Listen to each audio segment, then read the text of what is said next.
mau merantau kemanapun kalian mau merantau ya, itu sebelum merantau kan ada kita itu PK ya, kita kan sekolah dulu di PTKI di Jakarta itu kan, di tanda tangan kontraknya itu dibaca teliti dulu.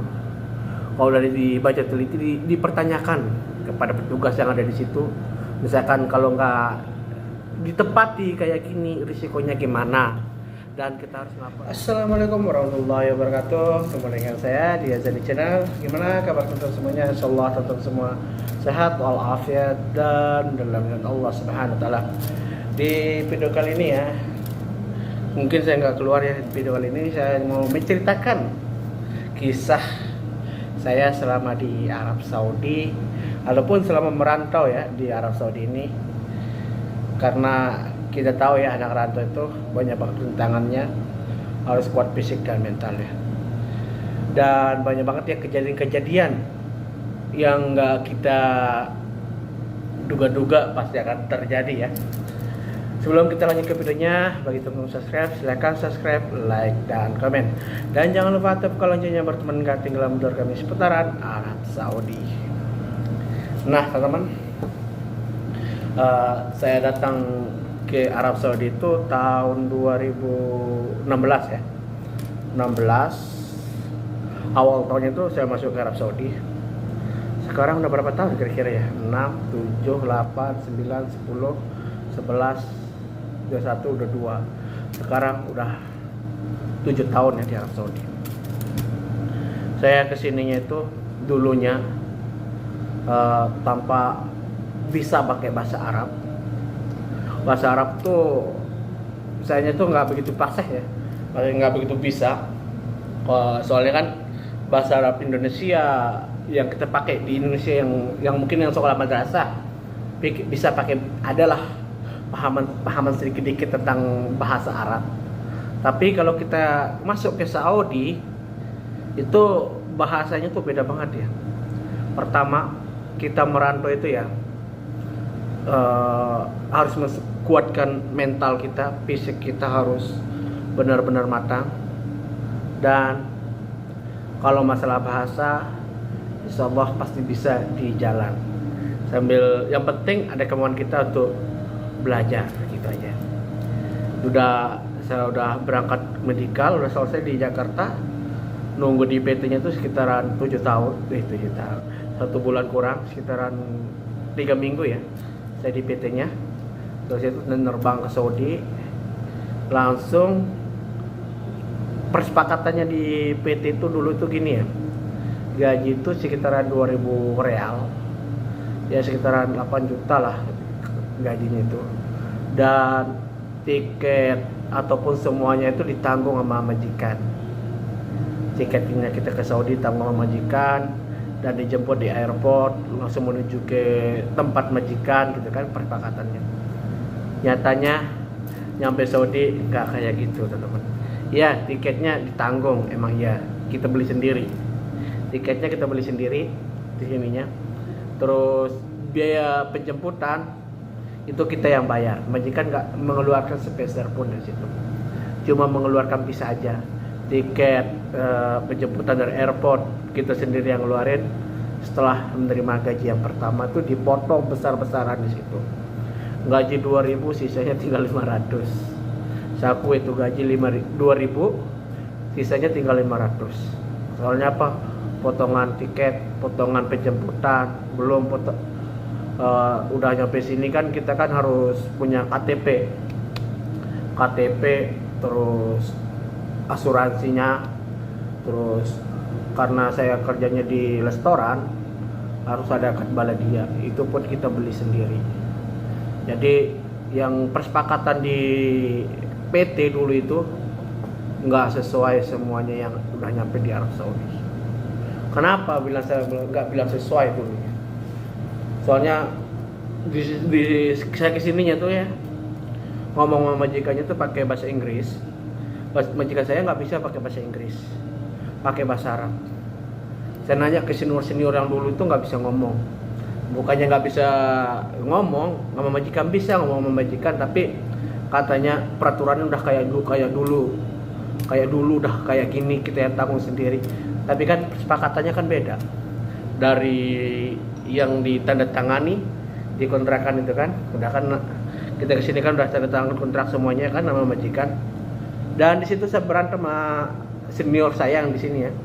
Senior saya di sini karena saya nggak terima loh gaji saya dipotong, gitu kan. Walaupun baru datang ke sini kerjanya itu bersih saya akui kerjanya bersih sampai di sini. Tapi saya nggak terima dipotong gajinya. Itu yang pertama masalahnya.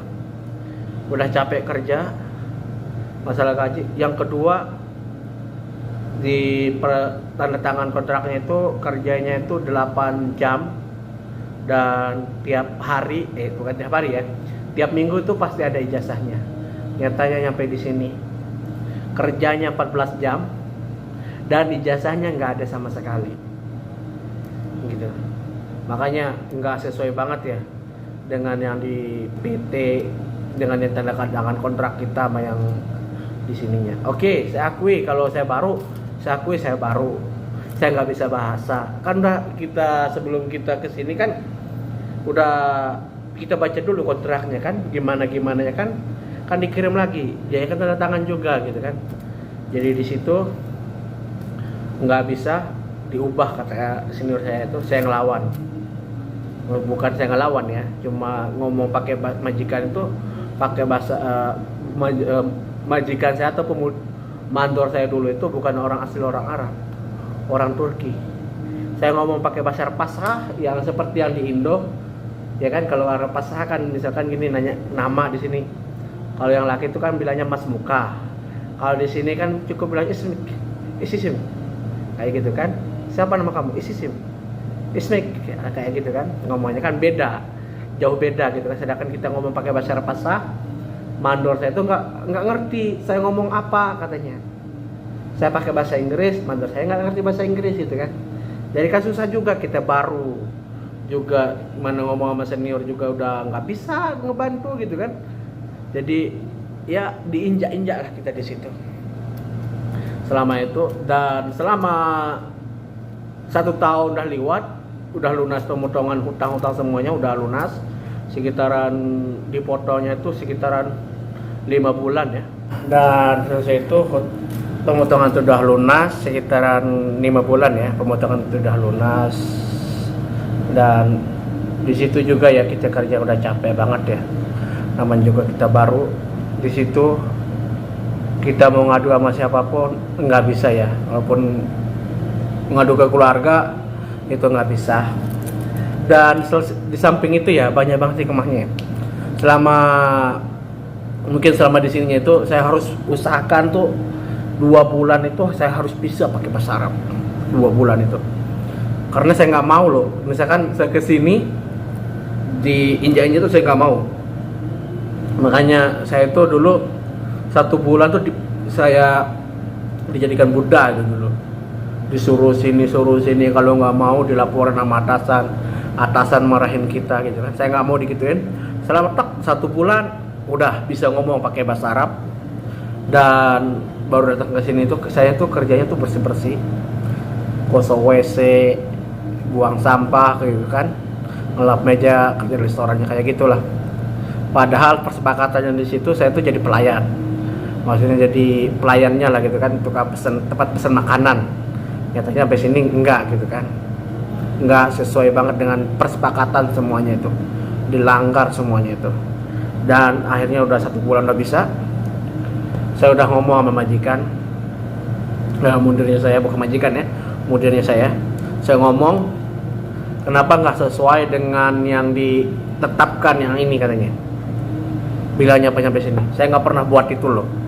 Padahal tanda tangannya udah ada di situ, tanda tangan pemerintah Indonesia juga ada di situ, tanda tangannya ada di situ, petugas-petugas Arab Saudi juga ada di situ kan, penanggung jawabnya Saudi itu ada di situ semua. Tapi bilang majikan saya nggak pernah tanda tangan di situ. Di situ saya bertengkar sama majikan, terus selesai itu kan tukang gajinya itu kan pakai bahasa Turki ya. Tukang gajinya jarang ngomong pakai bahasa Arab, jarang dia kan. Bisa tapi nggak sering banget yang ngomongnya pakai bahasa Arab tuh. keseringan pakai bahasa Turki. Di situ juga saya kan bingung, saya kan orang baru, saya nggak bisa ngomong pakai bahasa Turki, bahasa Arab aja masih kelepotan lah gitu ya, masih gak gitu ngomongnya. Selesai itu saya pertanyakan terus itu PK-nya itu persepakatan itu saya tanyakan terus sampai 3 bulan.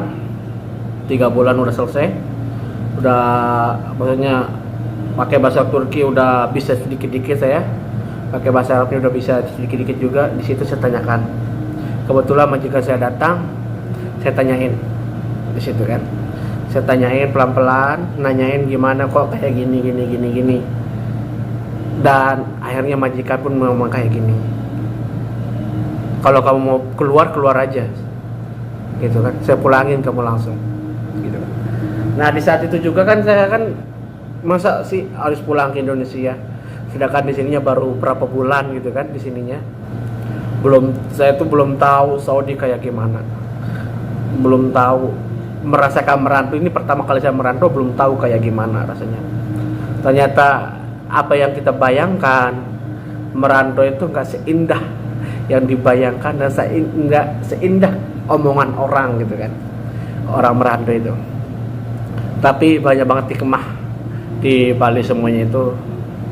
Saya di situ udah hampir 1 tahun ya kerjanya itu. Selama 3 bulan tuh saya tukang tukang bersih. Udah 3 bulan tak saya bisa pakai bahasa Turki, sudah bisa pakai bahasa Arab, ngomongnya dikit-dikit, langsung dipindah tempat kerja pesanan, mas tukang baca gitu kan, nggak kerjaannya nyantai, dipindah jadi tukang baca pesanan. Kebetulan yang baca pesanan itu pulang cuti gitu kan selama 6 bulan, terus selesai itu saya dipindah ke situ, kerjanya selama 6 bulan. Di situ saya makin banyak belajar ya. Di situ itu tempat saya kerja itu emang banyak orang Indonesia, mayoritasnya sih 90% orang Indonesia semua. Tapi saya usahakan waktu mepet mungkin selama 4 bulan harus bisa pakai bahasa Arab, ngomongnya harus fasih gitu kan. Gabungnya sama orang Mesri, orang Yaman, orang Bangladesh itu ngomong pakai bahasa Arab semua, nggak ada yang pakai bahasa Indonesia atau pakai bahasa lain. Paling nanya apa kabar, cuma itu aja. Sisanya pakai bahasa Arab semua kayak gitu. Jadi saat saya gini loh teman-teman ya, walaupun ada yang mau lihat video ini ya, mau merantau kemanapun kalian mau merantau ya, itu sebelum merantau kan ada kita itu PK ya, kita kan sekolah dulu di BPTKI di Jakarta itu kan, di tanda tangan kontraknya itu dibaca teliti dulu. Kalau udah dibaca teliti, dipertanyakan kepada petugas yang ada di situ, misalkan kalau nggak ditepati kayak gini risikonya gimana dan kita harus ngelapor gimana. Kebanyakan kita yang baru itu ya ngomongnya kita pakai bahasa asing yang nggak pernah kita omongin. Emang di Indo kita belajar gini, tapi sininya belum tentu kita bisa kan praktikin ngomongnya itu. Kebanyakan orang yang baru tuh merasa tersiksa di sini. Itu aja saran saya, mungkin bagi yang teman-teman yang melihat video itu ataupun yang mau merantau terserah ke Taiwan, ke Jepang, ke Korea atau ke Arab, diusahakan dipertanyakan dulu PK-nya, diperjelas biar teman-teman nyampe sini itu adalah pengalaman ataupun cara teman-teman mengatasi masalah teman-teman sendiri ya. Oke, sekian dulu video saya. Dan video ini bermanfaat untuk semua. Jika teman suka dengan video ini, silahkan dibantu subscribe, like, dan komen. Dan jangan lupa aktif kalau loncengnya berteman nggak tinggal mendengarkan seputaran Arab Saudi. Assalamualaikum warahmatullahi wabarakatuh.